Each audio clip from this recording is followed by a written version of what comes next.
The Great Hill by Daniel Errico. Before time was time, there was a great hill, and on the great hill there lived the Yolks. The Yolks spent their entire lives climbing the great hill, trying to reach the top. Some Yolks climbed fast, some Yolks climbed slowly.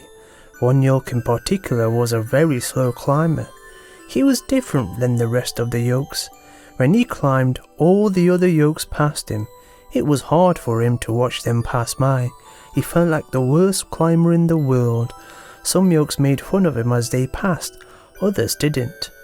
Some Yolks wanted to help him climb, but he didn't let them. It was hard for him to climb. It was even harder when it rained because the ground got slippery. Sometimes it seemed like it was only raining on him, but it wasn't. There were times when he felt like he wasn't moving at all, but he was. Then one day he met another Yolk who climbed even slower than he did. He helped the slower Yolk climb. "Thank you," said the slower Yolk. "You're welcome," said the slow Yolk. "I can't be of much help to anyone since I climb so slowly." "Slowly?" asked the slower Yolk. "Well, yes, I watch other Yolks pass me all the time. I do not know if you are slow or fast, but I do know that you helped me and that you are still climbing." The slow Yolk said goodbye to the slower Yolk and kept climbing.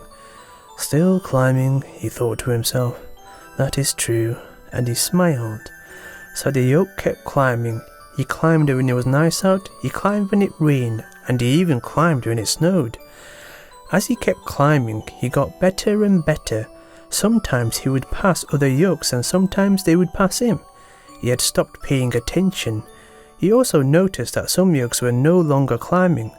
When a Yolk stops climbing, it stays where it is. Some Yolks stop climbing because they are happy with how far they have gone. Others stop climbing because they don't want to climb anymore. The Yolks that had stopped climbing did not like to be passed, and that made it harder to get by. But the Yolk kept climbing right over them. There were still times when the Yolk thought he was climbing an impossible hill, but he kept climbing. Always, always climbing. Do you think he made the top?